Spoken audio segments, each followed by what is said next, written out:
Hello everyone, welcome to the Majestix Heroclix Podcast. If you like our content, please like and subscribe, it really helps us out.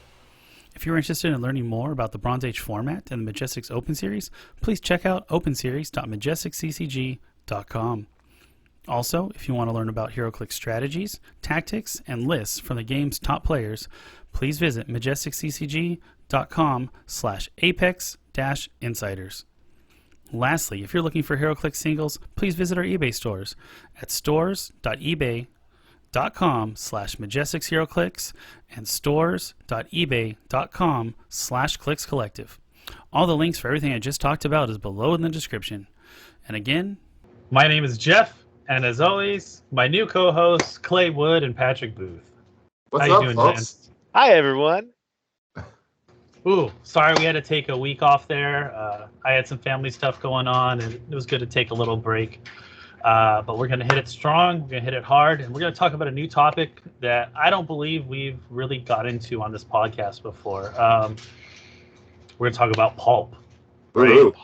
Bronze Age Podcast talking about PULP. So we're shaking it up a little bit. The reason we're kind of dig into a little more is at the upcoming ICQ in Las Vegas on the weekend of the 18th and the 19th. The side event is going to be PULP.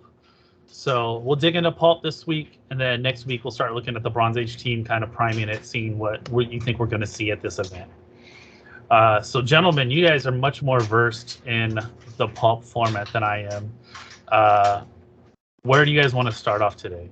I think I'm going to start with a quote from a very good Heroclix player out here. And he would say this: there's a major difference between PULP and the rest of Heroclix. The rest of Heroclix, you set up your attack run, and there's nothing that usually can stop it. But PULP is where fundamentals are the most important thing, and your placement matters. Okay, I think that's true, right? Because there's not a lot of extra gimmicks. You're just playing with the figures on the map.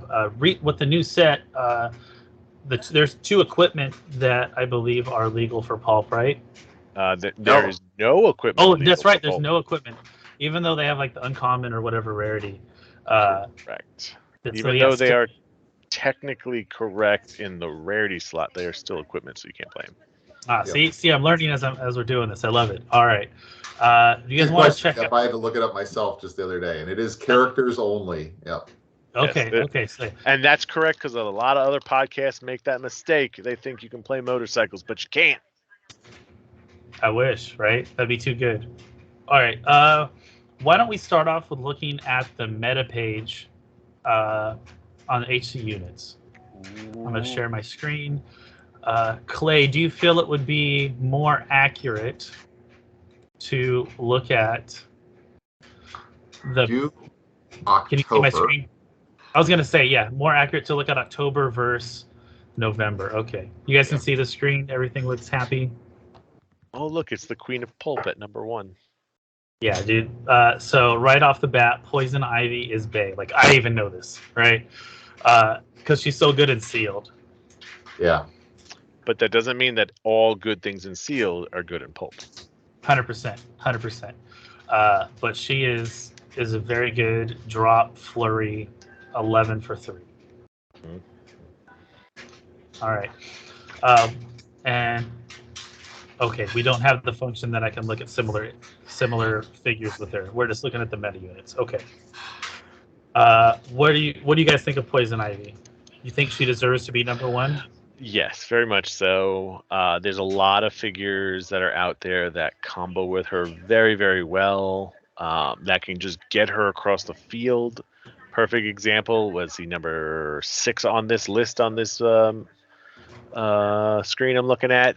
Falcon is her best friend, because not only is Falcon going to pick her up and go, he's probably also taken like the likes of is it Red Widow that's going to go with her for the flurry. Yeah. It's just all bananas. There you go. Here's Red Widow.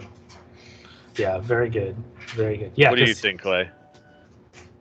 Because he shares the soldier keyword with Red Widow. Huh? Correct. Got it. Okay, yeah, that's a good combo. I like that. So he could drop her for free or place her after moving through her, and then they get to be. Then it's not carrying, right? You get to charge flurry afterwards. Yeah, so you can carry Poison Ivy and then drop Red Widow. Wow. All right, that sounds gross. And since Poison Ivy never really attacks, she's given the empower to Red Widow as well as to the plants that she's going to drop. Jeez. All right. That sounds strong. All right, so that's a good 80, 50, 50, is it? Yes. 45. Yeah. So 175 points of a team. It sounds like a solid start. So those are like the close attackers. It looks like our next couple of friends here are some range. I know Deathstroke has been. They are the counter to Poison Ivy. Pulse Wave, Yeah. right? Yeah, Deathstroke has definitely been popular since he first came out. Everyone loves his pulse waving more than one opposing character, and you get to roll a d6. So it's like a pseudo blades of dividing the damage between the two. He's very strong. Again, this is another character that ignores characters for movement. So similar to Red Widow, they both can do that. Just put them both on the team, right? It seems pretty good. The only problem that I've ever had with Deathstroke is on his lower point dial, he just feels like he's a little too weak in the attack department. Mm-hmm. Right? 10 doesn't cut the mustard against 18s, we usually say out here in Vegas. Yeah, 100 points is definitely the sweet spot. Yes. He does have the wild card, so can you wild card the Batman enemy from Poison Ivy? You can, but usually most people that I've been seeing playing are either choosing, or they're making the choice between him and Red Widow. Okay. And Red Widow is a better answer against the likes of Blue Marvel and him than he is against them. Okay. Very cool. All right, so we have Blue Marvel, another range friend. Obviously playing him at low points. Yeah. Right? Unless you're nuts. Another running shot Pulse Wave, with the knockback to give you the extra damage. That's like really good. Yeah, Pulse Wave knockback is about as cream of the crop as you're going to get, right? The cream has risen to the top of that barrel. I also like how if he is a target of a range attack, you heal him one click, and you remove a token. Yeah, he's very, very good. The problem that I've seen players that have him on their team is that if they're playing against a seasoned player and they know just to poke him to get him off that running shot and outwit, they just usually leave him alone, and he's just not as effective then. So I see that he has super strength. Are you allowed to play terrain in Pulp? You can play standard terrain, yes. Okay, but not the good ones, right? Not the anchor. Okay. Correct. So then that's an extra +1 if you want to hit the charge, and you also get the knockback with the charge too, right? Because of super strength. Yes, sir. Okay. So he's still somewhat of a threat, but yeah, that running shot pulse wave definitely not as scary. Hey Jeff, are you able to zoom out a little bit so we can get the whole card in there? Yeah. Is that better? That's better. Yes. Thank you. Okay. I just wanted to make it a little easier so we could see the words, but yeah, no, that looks a little better. What do you think of Doctor Strange, Mr. Wood? Doctor Strange is fantastic. He's probably one of the most efficient pieces in Pulp. Mm-hmm. And leadership, TK, perplex, great defenses. You punch him once, he's probably going to heal because he's got a couple clicks of regen. Mystics. But the TK is free to reposition himself is also fantastic. He's got 6 range, which not a lot of characters do at this point. I feel that's pretty rare. And then he has the ability to pull in these Astral, Doctor Strange, and the Wong, both of which have enhancement. And so all of a sudden your range team is really starting to, do some real damage once you get 1 or 2 of them out. So, and all for 40 points. So, do you think the Astral Stranges and the Wong are a risk for points, or do you think they're worth? Do you think them bringing them in outweighs the risk of them scoring them? I do. They're not that bad in terms of points. They, if your opponent is wasting actions trying to get rid of them, I think that is winning for you. Okay. I would agree with your statement. I know we refer to him as like the Swiss Army knife of pulp, since he brings you that leadership that you're always looking for, TK and the perplex. And he's got senses, and he can just roll Yeah. out of the attack too, right? So The leadership alone probably makes him worth it because he's one of the cheapest, most effective leaderships in pulp. I was going to say, about to say, out of the other 5 figures we looked at, no one else has leadership, right? Correct. But you're about to get to the next one that does. Yes, we are. All right. Yes, Harley Quinn, 50 points. I love how the top 6 figures, half of them ignore characters for movement. Yeah. Like, that's not a coincidence, right? Not at all. No. All right. So she pays very well with Poison Ivy because they kind of feed off of each other, giving +1 to attack and damage if the other one's hit, and they get the free. Pardon me, excuse me. If they attack to Gotham City Underworld, right? So, where does she fit into some of these teams? So Gotham City Underworld is just a fantastic theme team in pulp, and by being able to give some random character that keyword, she gives you a lot of extra flexibility to fill in gaps with any support power or something else that you're missing. And then she combos amazing with Poison Ivy, and so the two of them alone are a force to be reckoned with. Who do you guys think would be the best person to give the Gotham City Underworld keyword to that doesn't already have it? Well, you have a list right in front of you. I usually give it to Deadshot. Deadshot's usually a good shot at it because I don't think he has it because I think he has Arkham instead. I think you're right. Okay. So we looked at Falcon, hanging at number 6. Again, he does the move after resolutions.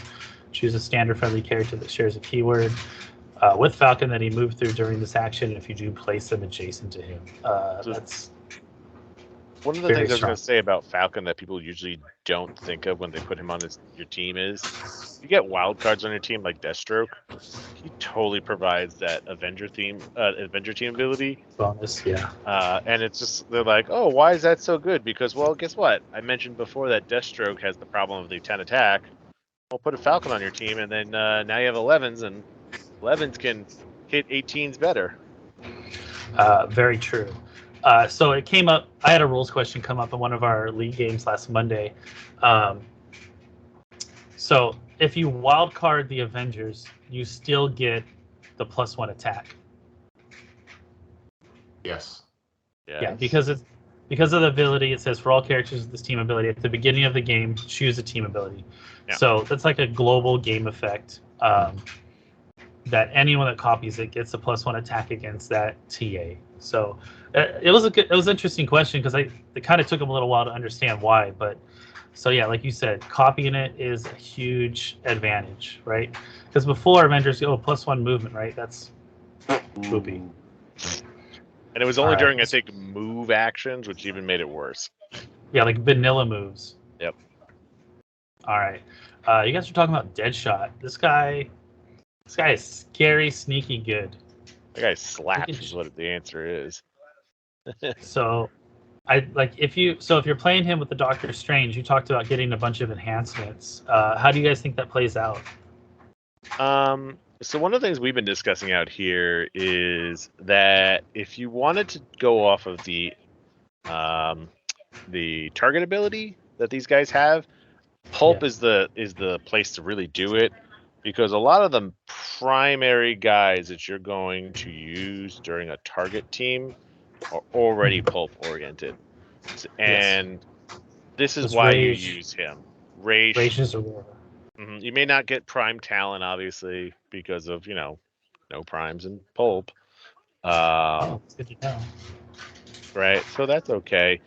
But what you do with him is you pair him with your D Strange, that lovely leadership one we just were talking about, because if you, God forbid, make one Astral Strange, all you need is one. This guy now has a permanent friend because that guy has enhancement. Do you guys know of other ways to bump his damage up? Other than the enhancements, shield is a good one. Yep. Ooh, a shield pump. Also the BTU Starfire from the starter set. Yeah, 25 the point 25er. enhancement. Yeah, she's really good too. I think that and I think the Stranges are the only ones that have the enhancement that's worth it, right? Yes. I think Doctor Strange though always etches her out because he just brings so much to the goddamn field. So you were talking about the shield TA, right, Clay? So if you can get 3 shield guys next to him, he now has a 12 range. Yep. 11 range. Excuse me. I can do math. 11 range, where he can shoot people. It's pretty much full board. Sidestep 13. That's the board. Put a race with him so you can switch the target. Mm-hmm. That God forbid the guy's not in range, even though you have a 12 for some reason. Yeah, that seems pretty good. All right, we have to look at something like that. All right, this guy kind of surprises me. Obviously, you're playing him at low points, right? You're not gonna big boy him in. I would say 75 points. I think I don't know why he's not number 1. I'll be honest, or at least 2. I think he's better than Deadshot. Did you do your search under Pulp specifically? Yes, this is Modern Age Pulp main force. This is for October. If we do, we'll take a quick glance at November before we finish here. I believe he is number 1 in November. So it's only like 5 days in November though. So yeah, the date is a little skewed. Yeah. So he was on 64 teams in the month of October. So why do you like him, Clay? Like I'm a little apprehensive about him. I just think any character that. Sorry, let me phrase this. He's a win condition. If you don't deal with him immediately, he's going to get to top click very quickly, and he will just start blasting your opponent, pot shotting things. Okay. I mean, I think he's better than Deadshot because you can't base him. You can't. He's much beefier. He has the giant willpower, so he's pulling tokens off himself almost every turn. Okay. He can create. He can create his own hindering terrain, and then gets stealth to hide in it. Like you can't stop him. You can't outwit him. Like I would absolutely. He is absolutely without a doubt worth 15 points more. So I disagree with playing him at 75. Because if you played him as part of a team, your team is going to fuel his clicks. Because 35 points is a lot in Pulp. 35 points is almost a Falcon, if you want to think of it that way.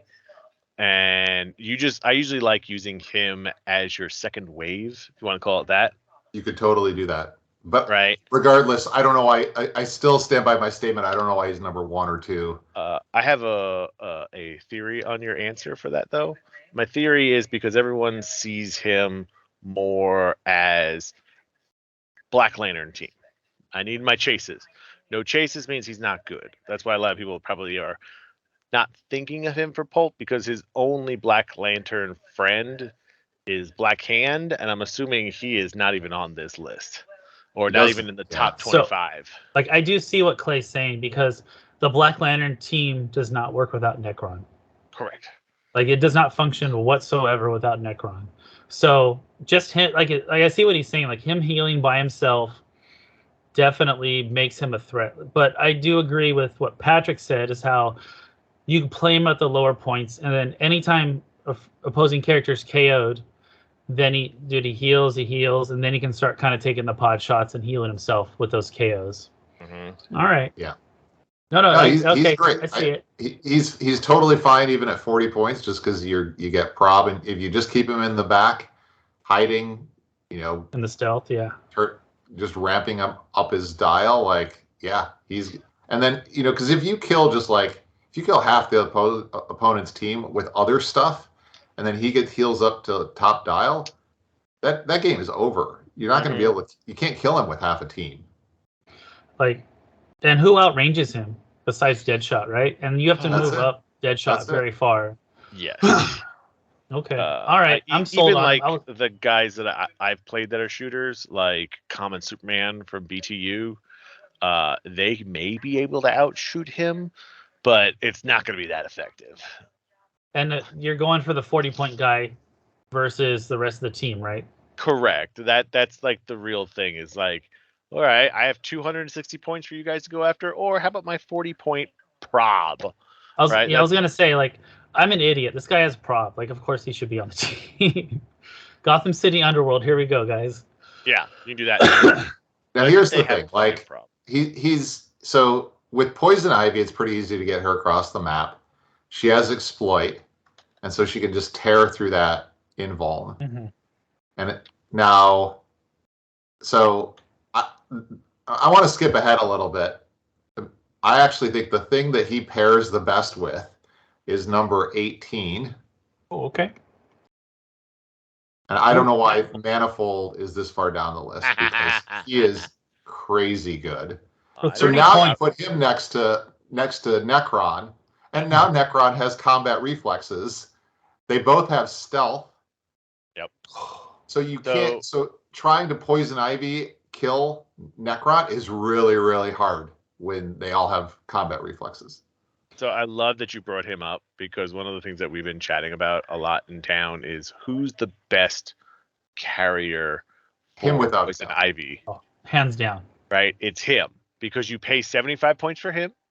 You pay 80 points for Ivy, right? And now Ivy has a 20, and if you place it correctly, all the plants have reflexes as well.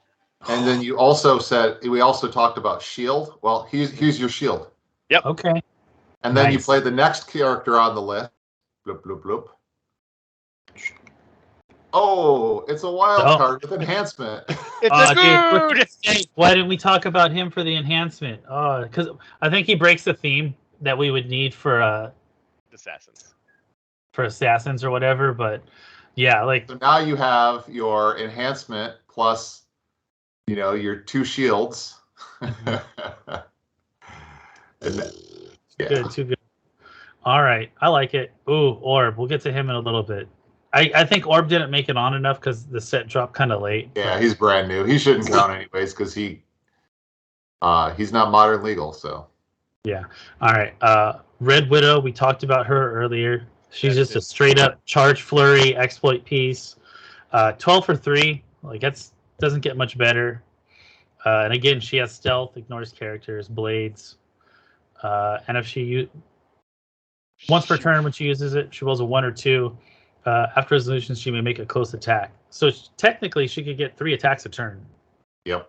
Yes. And then the one thing that's kind of unique to her is if you have some way of increasing your blades damage, right? It only checks for the die roll, not how much damage she did. What do you have an example of? So we came into this when we were playing. So this is not Pulp, this example. Genesis. This is a good example for Genesis, yeah. Yeah, 100%. But it's good to point out, though, it's not damage done. It's the die roll, which is important for her. How does she say her keyword with Genesis? I have no clue how the person did it. Interesting. Okay. I want to talk about that. All right, Mr. Adam.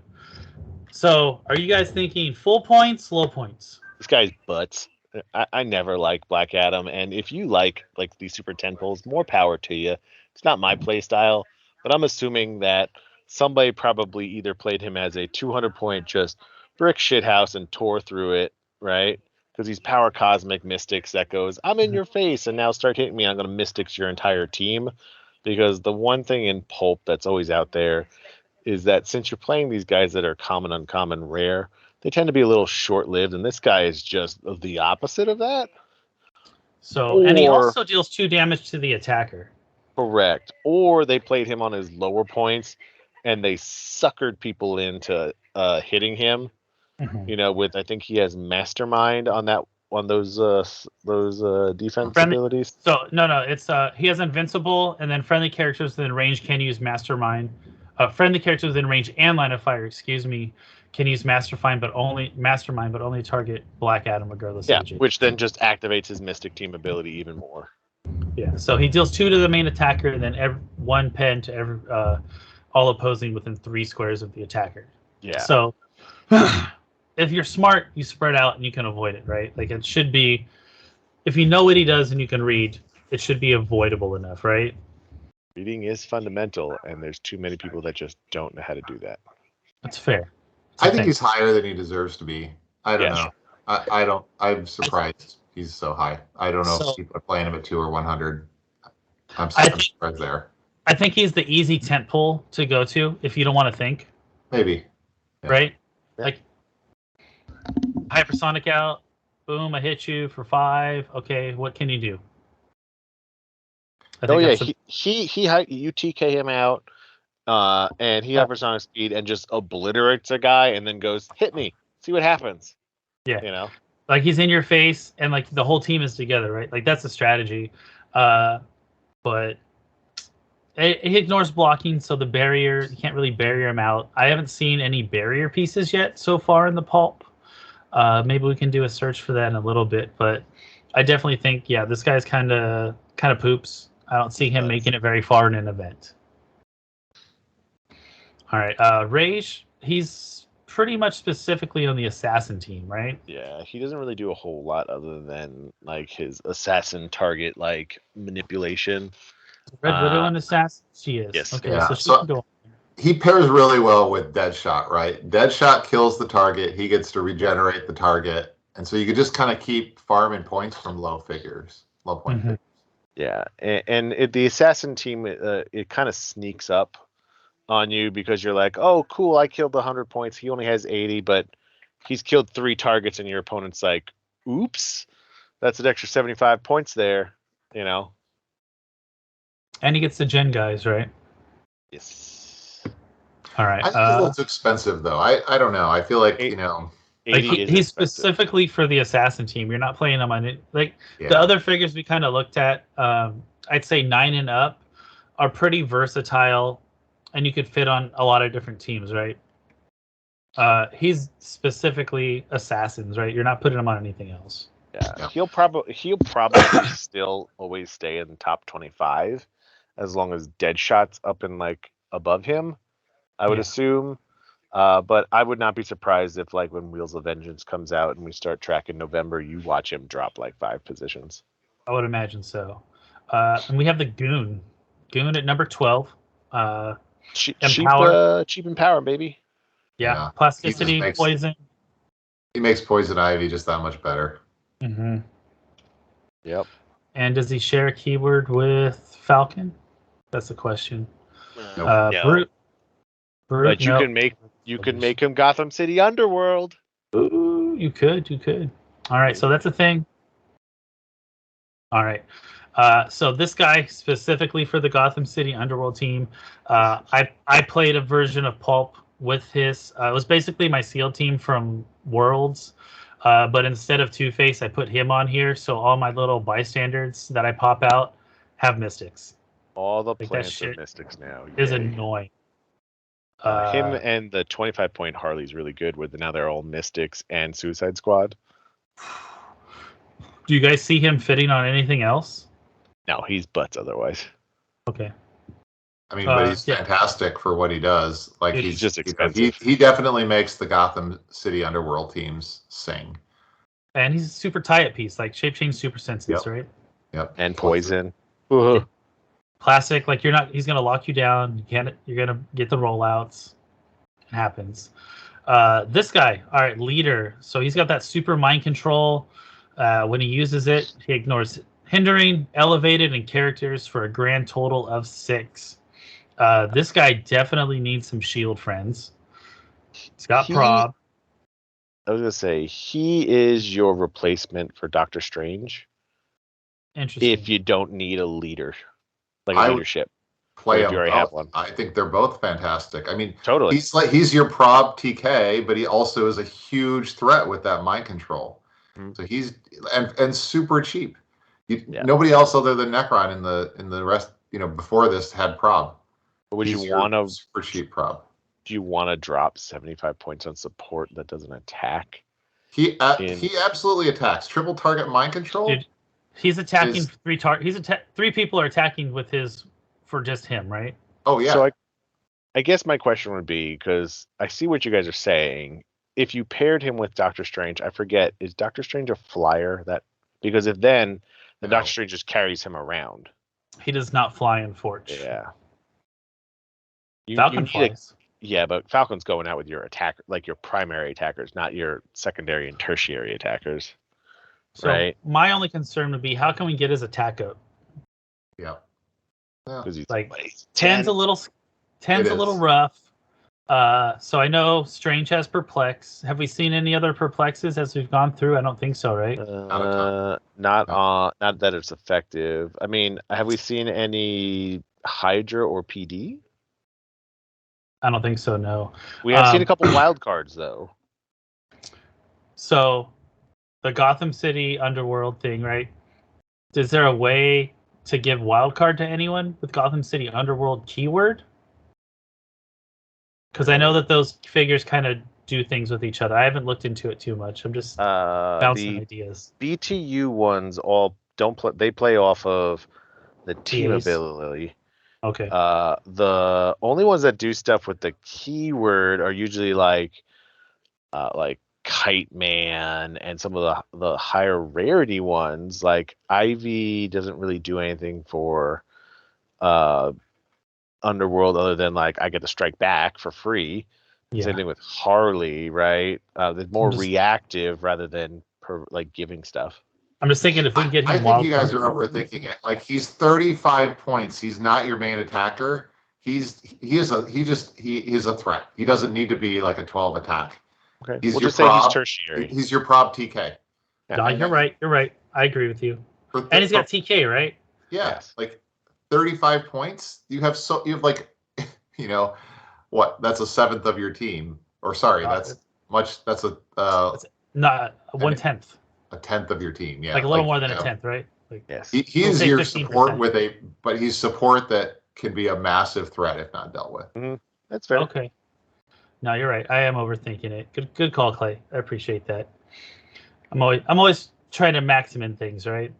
I get it. But the mentality. In Pulp, like 10 is a totally respectable attack. No, there are more 17s in Pulp. That is true. Because like I said, this is a learning lesson for me. So 10's a respectable in Pulp, guys. I like it. So your defense here is your next unit. All right. Ooh, 19 defend. All right. I was curious why Militant was on here, but I see it now. And he's an assassin as well. So. Ooh. Yeah, he's part of the race team. Yep. He doesn't really get to use his cool move shield TA guys unless they are wild carders, right? Which there was a few, right? Wasn't what's his name? The goons are and Deadshot's a wild card. Oh no, he's not. Deadshot is not a wild card. I suck. Deathstroke is. So that's pretty solid. But if you're playing him with Deathstroke, you're probably playing a more expensive Deathstroke then. Got you. Yeah. Right. So then that would be half your team between those two, right? Correct. And like realistically, what I've been seeing a lot in Pulp is it is more effective to have more people or more characters in Pulp than it is to have like less characters that are more meaty, because then you get out action and you get swarmed. No, that makes sense. Like that's always the thing that I've talked about with people is like, if you get out actioned, like it's pointless. It doesn't matter if you have bigger attacks, higher defenses. Mm-hmm. You're gonna get out action. They're gonna hit you. You're gonna go down. What did Mr. Mackey always say? You're gonna have a bad time. But 19 defend is nothing to shake at, especially when we're seeing 11s and 10 attacks, right? Yeah, totally. The only ones. And it's 3 clicks of it too, so it's not like it's super easy to get rid of. The only 12 we've seen was Deadshot. Red Widow is his arch enemy because she's a 12 with 3, which pushes him right off. You're right. And Black Adam, I guess, but that guy's just gonna incinerate anyone. Nobody's playing Black Adam. Yeah. Like But if he they can are, take the hit of 5 though. like, all right, you might go 2 and 2, right? Yeah. But yeah, so another leadership. This is our second leadership we've seen. No. Rage had leadership, but that's hyper specific to the team, right? And again, for Assassin. Yeah, and again, so he's hyper specific to Assassin. Again, this is a low point guy that you could probably play on some different teams, right?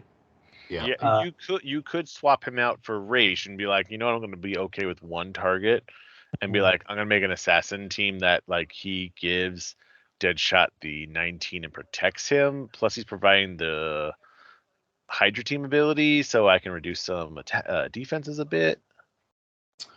What do the Hydra agents do? Do we know offhand? They are just cheap little guys that have running shot and pulse wave. I think so, yeah. And then can he spit out the big one or just the little ones? Only the little ones. So yeah, he spits out the running shot pulse waivers. Okay. And power, right? So that's not something to shake at. No power, buddy. That's nothing there. Right. Actually, that's the wrong one. It's this one. Yeah, it's number 4, right? I was looking at the wrong. They are the crappier one. Okay, so it's running shot. Red Skull pumps out the Avengers. Okay. All right, thank you, sir. But still, you pump out one of these guys, get an extra -1 to defense because of Hydra. It's worth it. And just remind everyone, Hydra is when an adjacent friendly character makes a range attack, modify target's defense if they're within line of fire. So very similar to PD, correct? Yes. All right. We'll go down the line a little more because I like the brain. He's another one that I think probably should get some attention, right? He's your 35-point leadership. So this is probably the most second versatile leadership next to Strange. That's not very specific. And after he's been carried, he may be given a non-free action. So he can mind control. 11 attack, 1 target, 7 range. That's actually pretty impressive. Yes. The only other 7 range was Necron and Deadshot. Yeah. And Deadshot. Deadshot has a 6. Right? It's a 6, but it's an 8 if it's attacking the target. Right. Hey, remember, he also has sidestep in 6, so it's kind of like a pseudo 8. And he ignores characters though, so that's pretty huge. I think Deadshot does ignore a lot when he shoots too. What with the target?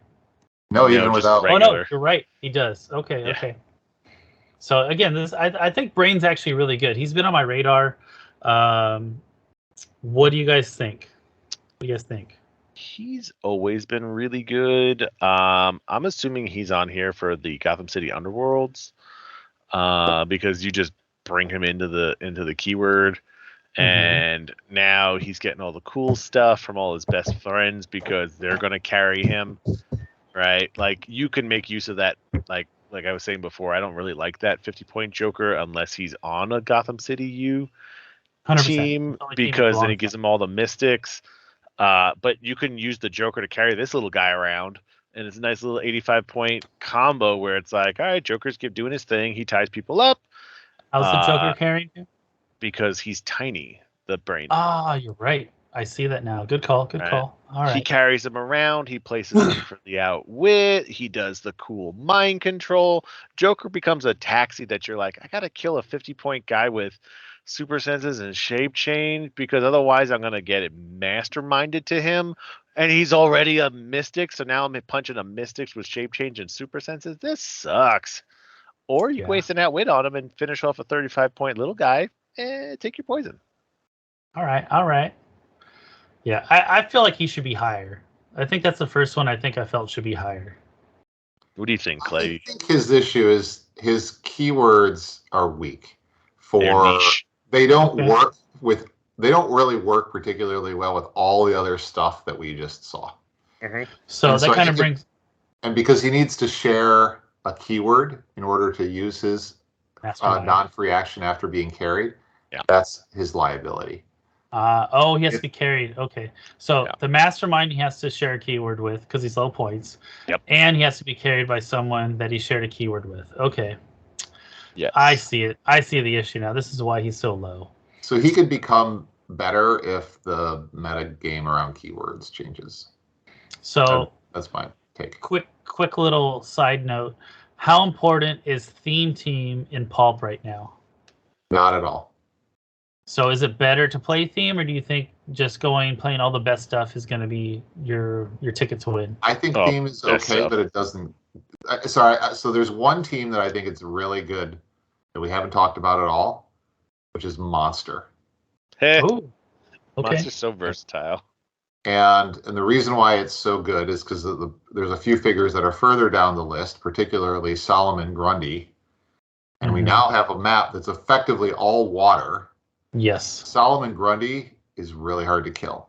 Necron is a monster. There are some great monsters.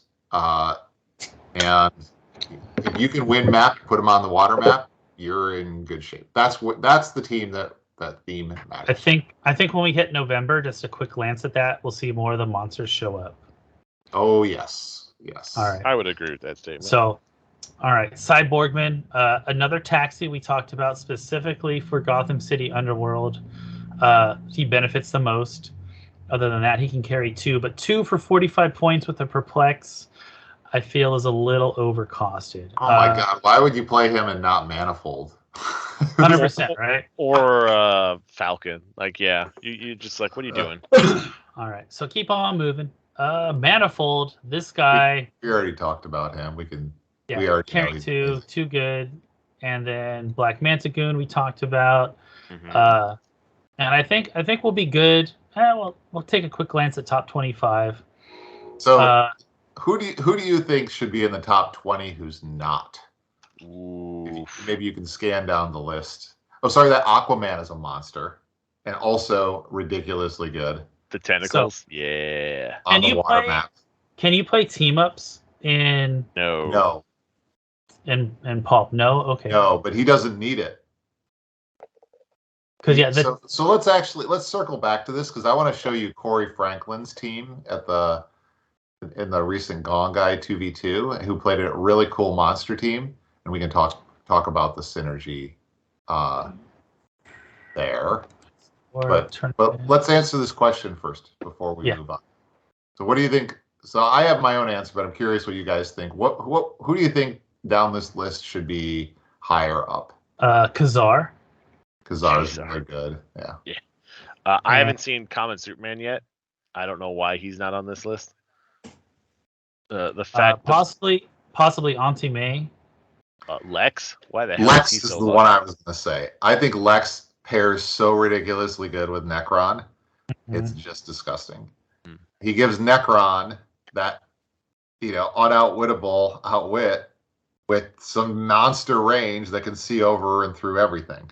Yep. But you would have to play him at higher points. You have to play Necron at the 75 point. You do not, because they are both. Or sorry, to get the outwit. Yes. Only if, but you just have to play the Goon, who's 15 points, and then Necron is higher. He's talking about a 3-way. Yeah. No. Oh, geez, Clay, you're the man. You're right, 100%. Dang, see? All right, I got it. I see where you're going with this. No, good call. Is BTU Common Superman even on this list? Dude, we're down in the 40s. Martian Manhunter. Why is Martian so low? God. Should be higher, right? Because he's much better with the team-up card. Yeah, but the fact that it's just, the really nice outsiders is good. Red Skull, why the hell is he 49? You think he's good? Yeah. He is good. He's just kind of like a slightly crappier version of Doctor Strange. That's kind of the issue. And they're the same points for 40. They both do a cool leadership. He had people are sleeping on the fact that he has the reflexes, the mastermind, the toughness. He makes the good Hydra agents, the Pulse Waver, and the other leadership one. And he's outwit and close combat expert. So come get me. I'm gonna punch you or I'm gonna shoot you. There's the Black Hand that we were talking about. I think Brainiac should be a little higher. I don't think so. I'm actually surprised he's this high. There's equally good outwitters. Yeah. Well, there's a cheap leadership too. Yeah. Mm-hmm. And he's a wild card, which has been. But I would totally play Red Skull over him for 10 points more. Yes. Okay, that's fair. Who has those two things, but is actually a real threat. Yeah. Wow. I don't even see common Superman. Like, so that was the one thing that when we were Peepers is really low too. The fact that, God, why is Peeper so low? You put him with Manifold, now he gets across the board with Ivy, and you have two empowers. Come on, people. And he's he's another. Oh, here he's number 82. Your Superman is number 82. Okay. Oh. Here's that Starfire I was talking about. She's really good. Yeah, I know. Like Scott Crampton loves her, and she's super efficient for 25 points. Yeah, he's the one that definitely turned me on to her. I was playing a team where I keyword cheated her on with Deathstroke, and I was doing some shenanigans with her. There he is. There he is, number 82. So I like playing him at 75 points. Like this is your guy.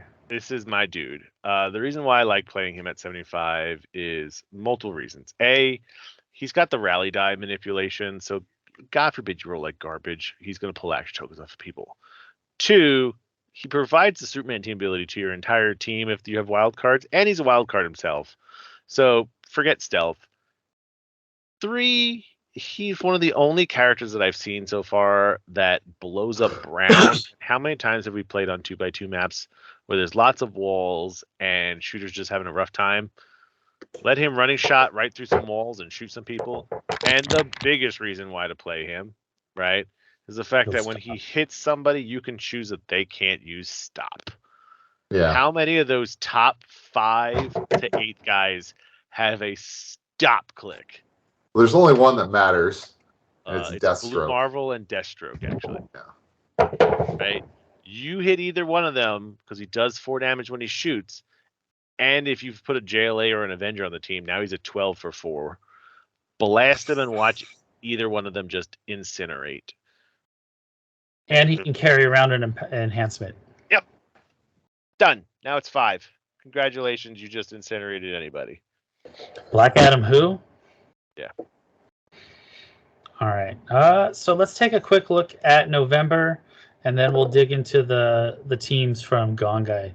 So as you said, Necron is number 1. Again, this is only from 5 days of data. We're recording on November 5th. But again, 27 teams within the past 5 days. Orb, this guy is so good. You are crit hitting. Literally a monster. Yeah. You are crit hitting all the time. So I pulled him in league, and I was playing sealed. This is sealed, right? I literally crit hit 4 times a game. Yeah. Yeah, I think on the last podcast, I think when we were looking at the Wheels of Vengeance list, I said that he has a 7 out of 32 chance. That was totally wrong. He has a 1 out of 3 chance in rolling a critical hit. Dude, like, he's so good. So good. Can you explain that math to me, why it's 1 out of 3? Yeah, because the 1 can appear on either die. Okay. So the 1 die, you have 6 chances of rolling, and then the other die, you have 6 chances. So it's 2 out of 6. That's what you're trying to say. It's 1/3. And it's actually higher than that. Well, because you could also roll 2 6s.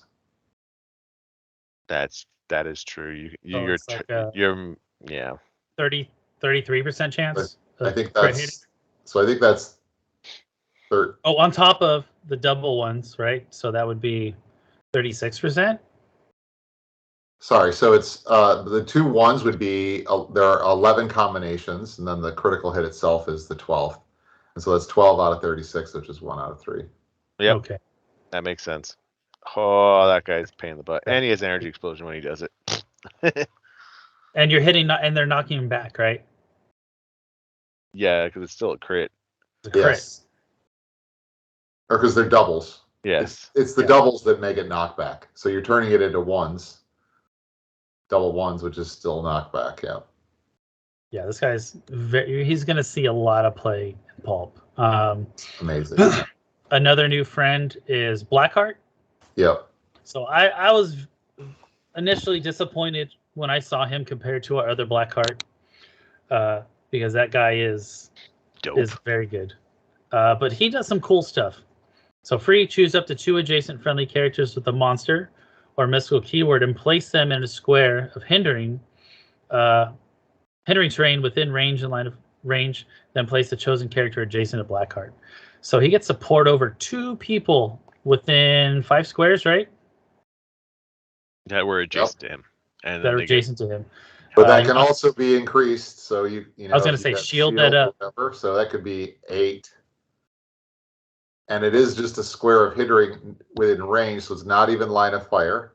Yeah. Yep. Then, of course, Jeff, tell him about the second trait. So at the Brimstone, at the beginning of your turn, generate a fire smoke terrain marker in a square within range. Again, not within line of fire. At the beginning of your next turn, even if this power is lost, you deal 1 damage to each character occupying that marker, and then remove that marker. And so of course, smoke terrain is hindering, so he can generate his own square to move to. Jeez, that's cute. So he's like really, really amazing TK. And pretty much what he does is he moves himself that far out, and then they get +1 because obviously you're gonna be smart and put it in front of him. Yeah. Right. So hopefully, so if he's still occupying that square, he does deal the damage to himself, correct? Yes, but he has damage reducers. Ah, there you go. Yeah. So it sounds like you pair this guy with some really sweet mystical characters, which are littered throughout the entirety of the set. Mm-hmm. Or monsters, right? Or monsters. Yeah. Which are both littered throughout the entire set of Wheel So with that, let's go jump over to Corey's team, because I think it'll be interesting to talk about how some of these monsters we just saw would pair with this team. It's the 3rd place, Corey Franklin. There you go. Dinosaur Nation. All right. So you were talking about Aquaman on this team, correct? Oh, it's a water team. So does everybody on here have the dolphin symbol? No. I think just Necron doesn't seem like he does it in Black Hand. Necron doesn't. But Aquaman, Killer Croc, and he's playing Symbiote doesn't either. Symbiote doesn't either. Okay, so half the teams. Oh, okay. I thought that was the attachment. Okay. Can't play equipment in Pulp, you said. No, you're right. The Symbiote Rare is an amazingly efficient piece. Yeah, he's got super senses with so just regular 5 senses. clicks of death for 30 points. So people are playing him because he's durable, is what you're saying. He's totally durable, but you could easily swap him out with some of these new alternatives that we just saw. I think the weak piece on this is Black Hand. I think it's really easy to drop him. He definitely becomes Orb. He becomes an Orb. I 100%. Agree completely. Yeah. Or he becomes. What does this team do? He could also become your Blackheart. 50 points. Yeah. Perfect trade, right? So Croc will start like up to 6 squares out, and then he can port into water terrain. So if you win map, like he's getting somewhere, right? He's gonna mess something up. And if he's in water terrain, his blades is printed instead of 1. So like he's banking on winning map or being in water terrain, right? So he's gonna port over. He's gonna start 6 squares out, port 4, and then charge for 10 or stretch for 5. Excuse me. So full board reach, if my math works out on a small map. Mm-hmm. And he's gonna swing for 6 if you're on Atlantis Throne Room.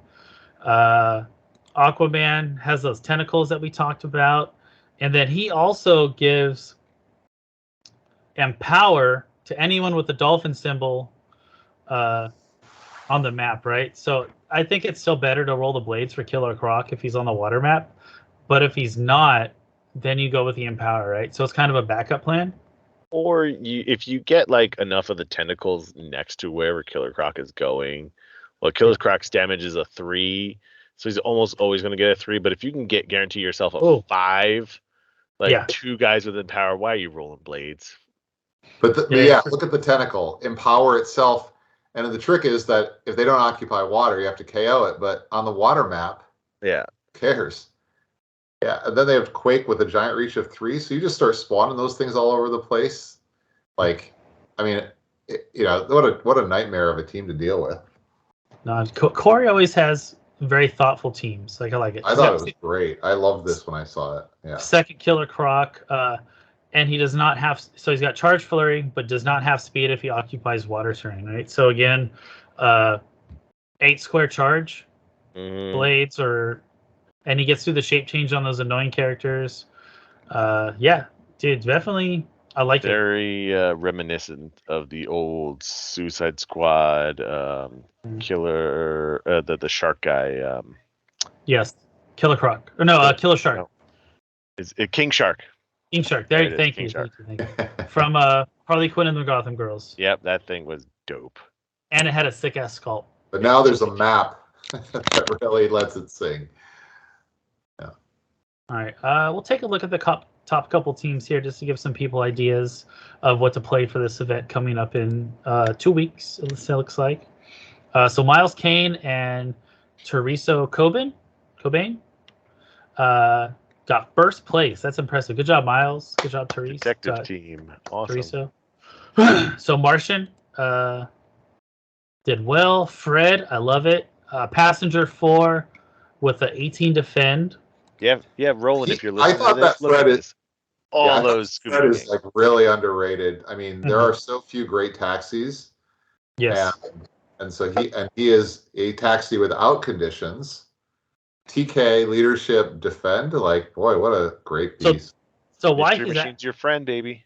Why I like him is because he's got the sidestep, right? So if you're starting up on the straight line, it's hard to carry the 4 people. So you carry your 2 with the sidestep, and then you pick up your other 4, and then you pick up your other 2, and then you go 7. So the repositioning to get the max 4 is a lot better. Blue Marvel, we know he's already good. Velma, she has Outwit Prob. This is from the starter. Okay, interesting. Sidestep and ignores characters. That's huge. Where's my? She doesn't get that until later on, though. So it's all about the Outwit Prob. Yeah, she gets that on the back half. Boop. Moon Knight. This guy's cool. 35 points for Perplex. Cheap running shot with a precision strike to help get through a lot of the senses that's there. Misty Knight is giving. Who's she giving to? Phenomenal piece. Yeah. Who's she giving detective to? Blue Marvel. Blue Marvel. Okay. Good call. Thank you, sir. And Batgirl. So Teen Titans. Cheapest Perplex. And giving everyone Batman if they had a Teen Titans team ability, which I don't think any of them do. So again, just to preface this was a 2v2 event, and it's Highlander between the 2 teams. So that's why you're going to see teams are going to be a little skewed, but like this is a super solid team, right? Like obviously you got to remember it is Highlander in Pulp anyway. You can't have more than one of the same figure. Again, but this is Highlander. But yes, thank you for that. You mean it's Highlander between the 2. Highlander, right? Like extreme Highlander between the 2 teams. Yeah. Okay. So they're not going to repeat figures between the 2 players. Okay. We got our Deathstroke, which we know is good. Raven, she was really low on the list that we just looked at. Necron. Go ahead. It's probably because she's expensive. She's a little expensive for Pulp. 50 point, Perplex, phasing. She can carry 1 person. Yeah. TK. She's good, but she's not like broken, I guess is the best way of saying it. Yeah, she brings out Red Raven, which is always good. Necron for that sneaky late game. We got Witch, who's actually probably one of the cheaper TKs. Perplexes. 5 more points, and you get a leadership with Strange. Mm-hmm. With that, and it's unthemed, so they probably needed the point somewhere. Manifold we talked about being really good. This Magic, I like her. 30 points. Super Senses, Perplex, Leadership. Not Perplex, excuse me, Prob. I misspoke. And X-Men is free, right? But I don't think she has too many X-Men friends. Oh, Manifold should have X-Men. Oh, he can wildcard. And then Deathstroke can wildcard it. So that's cool. And the Goon for the extra Necronness. So congrats to those gents. And just a sad farewell to Walter, as this was his last Heroclix event. Oh, really? He's quitting. He's out. He said, bye, Felicia. Say la vie. So it's always just a pause. Let's or at least let's hope it's just a pause. Or should we take a moment of silence for Chip quitting Heroclix? I'm okay. All right. Deathstroke, 100 points, as you guys said. You guys like it. That Militant Defend. Falcon, Blue Marvel, Red Widow. So it looks like he literally did what I expected. Falcon playing everything, all the good stuff. Yeah, Falcon carries Blue Marvel or Red Widow. Walk through the other one so the other one could do the thing. Militant moves Deathstroke because he'll copy the hydrogen ability. Mm-hmm. Cute. And his teammate, Richard Johnson. That's a dick with a dick, right? But Click on it. There we go. Good job, Clay. Catch up. That's what I'm thinking. And he got it. All right. War. Why? I'm surprised to see War, especially because you can't get the equipment. Yeah. He's not getting the +1 attack and defense. He's not getting the Steel Energy. Oh no, does he? No. APOC probably gives him the Steel Energy. Actually, I'm an idiot. APOC gives him the +1 attack and defense, but it's like running shot Psych Pen. I don't know. I don't like it. Working with what you got, maybe. It's fair, but I guess it's hard to kill the APOC because he's a construct version. Yes. But again, I don't like it. Sorry, Richard. Black Hand, cool. Not really. TK. So I don't Jeff, like this team. Yeah. Well, that's why I didn't win. But so let's. So speaking of winning, let's jump over to go to explore teams, and then do pulp, modern pulp, and then drop down, go down to the bottom and go one, show more, and let's see, where is it? A little bit further. Sorry, Vines and Graves on the left side in the upper left. This is the team that I played at Atomic. We did a win a brick there. And so, you may be able to piece together what this team looked like just from what I was enthusiastic about earlier when we were going through the modern. 100% see it. All right. But this was a beastly team. And Necron getting pumped up from Shield and the Goon. You have Leader for Prob, and then they get close, and Poison Ivy just tears them apart. But Poison Ivy and Manifold are such an amazing combo too, because if they don't come to me, I have an amazing Alpha Strike with Poison Ivy and Manifold too, right? And how often were you Alpha Striking compared to just reacting? I did not ever Alpha Strike with Poison Ivy. I found actually what I did more often than not was just use my team to encircle Necron so that he himself could not get poison ivied, and then he was shooting for so I would TK out with Leader, sidestep, move others, and give him a 9 range, and I'd be shooting to square 17 on turn 1, hit something, and now he's at click 1 or 2, and then he's in stealth. I'm surrounded by my own team. He has combat reflexes, and just a beast. So this was a really great team. That is on par with your play style. The Lex is really good too. You just have so many pieces. Everybody's running around with Outwit. Jeez, yeah. Yeah, this is really good. Richard almost got me with we played in the final round. He almost got me. He was playing a Gotham City Underworld team, and I think it came down to our last roll. So I didn't roll over him, but it was a really good team. I really liked this map a lot. Yeah. So why did you choose this map?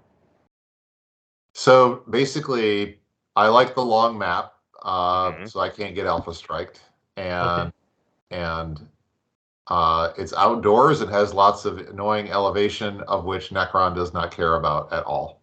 And so, it is true. How many rounds did you guys play, or did you do top four? We did 3 rounds. So okay, not a huge sample size, but I would definitely play the team again. No, for sure. I'm just trying to get an idea. What'd you get in your brick? Like most importantly. Yeah, so I just opened that up today, 2 weeks later. Or sorry, yesterday. Yeah, we were playing. So my son and I always I don't crack it open immediately. I always play sealed games with my kids. Just such make sure discipline. that every piece gets played. And the other brick that was divided up was a brick with the Superman, the deceased Superman. So I was a little nervous going home. Well, it turned out we pulled an Ultra Chase. Yep, you had the Ultra Chase. The one right next to it was the Black Lantern Superman. So, no, and we also got a Prime Ra's al Ghul too. So it was quite a good brick. Yes. Very cool. Nice. That was worth the win. That's very good. Definitely. Congratulations again, sir. That's awesome. Thanks. So we gave you guys some ideas of what to play for the side event coming up at our Majestix ICQ. Again, the date is November 18th through the 19th. Just to segue into that, the main event, of course, is going to be bronze. $30 entry. Doors open at 10. Event starts at 11. It's going to be Swiss rounds with a cut to top 4 or 8, depending on the number of entries. Correct. Which you guys can see the breakdown here. It's always the same for our events. Vegas is going to be popping that weekend, y'all. It is Formula One. So any of you race fans out there, like, this is the weekend to go to Vegas. I can on Sunday. Hold on, before you go any farther with that one, I'm going to give everyone a hot tip for when it comes to trying to get a hotel room. If you can get a hotel room off of Boulder Highway in Las Vegas, you have a better chance of getting something cheaper, or staying in Henderson instead of Las Vegas, because you're still close enough to the store, but you are not technically in Las Vegas, so you may save money. That's a very good tip, because everything, like, the hotels I was looking at were a little more on the pricey side, but dude, that's very helpful. Thank you, sir. Sunday side events. I'm sure there'll be side events once top cut goes too. So it's going to be $5 Royal Rumble event. I'm not sure what that's going to be. And then, as we discussed, it's going to be Pulp on Sunday with some. What's up? I said woohoo. Yeah. So pulp it up, friends. And so do you want me to explain a Royal Rumble event? Maybe help you out there? Oh yeah, like if you have the details, like, I'd love it. So I can't. This is not official. I'm just going to talk about how Royal Rumble of games have played in the past in Las Vegas. So, I said, I can't say this is going to happen or not. In the past, Royal Rumble games play exactly like the Royal Rumble in a WWE event that you would normally watch. You have so many people in the actual event. One comes out every so many minutes or rounds, right? That's usually what he does, is like every round either someone new comes out, or maybe 2 people come out, or every so many minutes a new contestant comes out, depending on the size of the event, obviously. There's a point limit on the value of the guy that you can bring in. There may be other additional restrictions, such as like no 2x2s or 1x2s or something like that. Check the event and the details for that. And it just plays like a giant free-for-all. That's why it's only $5, right? It's fun because you never know what's going to happen. It's got a lot of the mind game aspects to it, where you're making partnerships. If you ever watched a Of Royal course. Rumble, where you're Mhm. trying to knock everyone out and be the last man standing. It's a So very cool event. It's fun. It's not competitive. It's fun, HeroClix. so in theory, you're gonna team up with someone, but in the end, you guys are gonna have to fight each other. So Correct. choose your I friends wisely. remember one Royal Rumble a long time ago where we had it's not the Witch King Angvar, it's the Sauron, the big Mhm. guy, versus like I think it was movie Hulk going at it each other, and there was one guy in the corner who was playing a black cat because he forgot his figure, and Black Cat almost won because in the Royal Rumble, if you get knocked out of the ring, you're also knocked Oh, out of the wow. event. Oh, So that person was trying to knock people out to win that way. But jeez. unfortunately, he got third because the one thing you couldn't do to big figures was knock them Knock back. back. Oh, that's funny. So Right. bring your storm from X of Swords. You could do that, right? Just keep that in mind. A lot of people like bringing powerhouses, and if you thought of it, someone else has probably thought of it. So try and be creative, or at least do something really cool. I like it. I like it. So that is our next big event coming up, happening about 2 weeks, week and a half from Mhm. now. December 2nd, I'm going to be hosting an event at my new store. I don't know if you guys have noticed, but I've not been in my usual location. I've been in a big transition. Some very big things and very exciting things are happening personally for me and my business. So December 2nd is going to be another Bronze Age ICQ. I'll work on throwing some side events in there. Maybe we can make it a 2-day event. Just depends how things work out. And then the grand humbug of things is going to be our invitational for all the invitees that have won their qualification, which I believe is both of you two gentlemen, right? I was one of the first ones to get it. Um, you both were that weekend, right? Because you guys both made top 4 at the invitational and at the 1K. So January 5th, 6th, 7th. It also is going to be at my new location. It's going to be a 3-day event. So it sounds like Friday morning, I believe, is going to be the last chance qualifier. So anyone that hasn't qualified yet, we're going to do one last event. It's just going to be some rounds of Swiss depending on the number of players. The top half will qualify.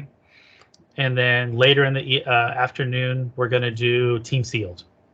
So it gives the people actually in the invitational a chance to play. So it's going to be an Avengers themed Team Sealed. So it'll be teams of 3, and you're going to get 6 boosters of different Avengers sets. Oh, interesting. Huh. So old Silver Age, Copper Age stuff with like skinny bases. You're gonna get some Silver Age things. You're gonna get Bronze Age stuff, and you're gonna get some modern sets, right? And last year was really fun seeing what you guys built with your X-Men stuff, right? It was really interesting. There were some cool interactions. So this year's gonna be Avengers themed. Um, Saturday gonna be the main event, right? With all the invitationals. Anyone who won an event will get a first round bye. If you qualified by having it passed down, you got to play the first round. And then Sunday we'll do another fun event. Maybe I've been talking about doing a Bronze Age pulp. I'm curious to see how that would look and what would be brought in. I see your look. What are your thoughts on that, Patrick? I see that look on your face.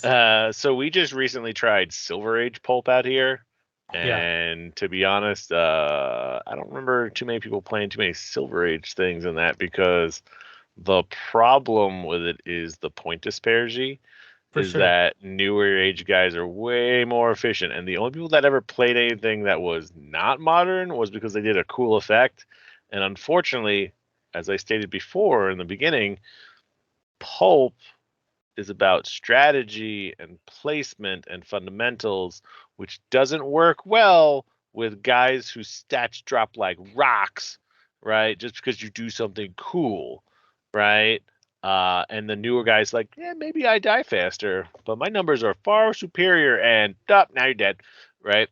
I would say So- the difference would be, I don't remember hearing. I didn't go to the event, but I don't remember too many people saying they were playing guys with 10 range. That could be the big difference. Is that I believe there's more people with 10 range in Yeah. a Bronze Age, Pulp. Overdrive. But as we've said in the past, Bronze Age is very much modern age figures with old elements added in, right? So like you and said, if it's there's mostly no been playing modern commitment- age, right? Then making it bronze isn't going to really change what things are, right? Correct, but then I guess my question is why bother then at that point if Bronze Age is like adding in all the additional elements that were in the past, but in Pulp there is no additional elements, it's just figures. I think that But I guess there's it a could bunch hurt. of really, really great pulp figures that were just retired. Mm-hmm. And there were a bunch of, as we just talked about, a bunch of really great pulp figures added in Notorious. We know there are more coming in Wheels of Vengeance. So I actually think expanding that format is a very interesting. Like we'll see what happens, right? Yeah, it's not going to hurt. That I guess that's Exactly. my point. Is it's not going to hurt, but do not think that it's like Bronze Age modern. No, it's definitely gonna be a lot more modern figures. But I just want curious what people are gonna play that's older, right? To see what tries, see what doesn't work. It's a fun event. So Movie Hulk is not allowed because it's from a Gravity Feed set. Good remembering. I know. I wanted it so bad. That's why I was when we initially talked about doing a Bronze Age Pauper event, he was 100% on my radar. But because of the pulp restrictions, not being from a 5-figure booster set. But Gravity Feeds are legal. I think you misspoke, Jeff. So Gravity Feeds do have the same combat symbol or the same set symbol as the main set. It's the Fast Forces that have a different. As long that the easy way of saying it is, as long as the symbol of the set is the same as a primary set, you may play the figure. So, for examples, the Fan 4 starter kit that was like just like the 6 or 8 guys, Cosmic Clash. You can't play it because it's not tied to a regular set. Same thing, you can't play Streets of Gotham because it's not, the symbol is not the same, but you could play the Batman Gravity Feed figures because the Batman set I thought was a main set. It's not a 5-figure booster. Well, neither is Avengers movie. Correct. It's not tied to a main set, so you can't play it. But Clay was just telling me I could. Sorry, I said the Gravity Feeds. So I thought you were thinking. I was thinking like the Guardians of the Galaxy, or sorry, Galactic Guardians had a Gravity Feed. Correct. Where they were like 201 through 210. 100%, right? Those are because they have the same set symbol, but because Avengers Forever didn't have. I mean, Avengers movie didn't have a 5-figure booster set. It was only Gravity Feed. Yep. You can't play you can't play Eternals, right? I'll tell you what. We are clearly very, very confused about this, but will clear it all up by adding a. I'll add Silver and Bronze Age Pulp to HC units, and then you can just follow the team builder there. Because if you're ever unsure of the rules, Clay. No one needs to know the Realms. rules. That's why I usually give the explanation if you want to do a Bronze Age Pulp with like an older set like Hulk or Superman. Because hot take, a really good Bronze Age figure that I just thought of from Superman would be Superwoman. Really effective figure for 75 points of hypersonic speed, super strength, in bone. Very good. All right, so like we always say, Bronze Age is the team builders format. So I'm excited to see what concoctions these builders come up with. Mm-hmm. All right. Well, thank you, gentlemen, for your time. Hope you guys enjoyed listening. Until next time, don't forget to practice rolling your dice, guys. Good night. All right.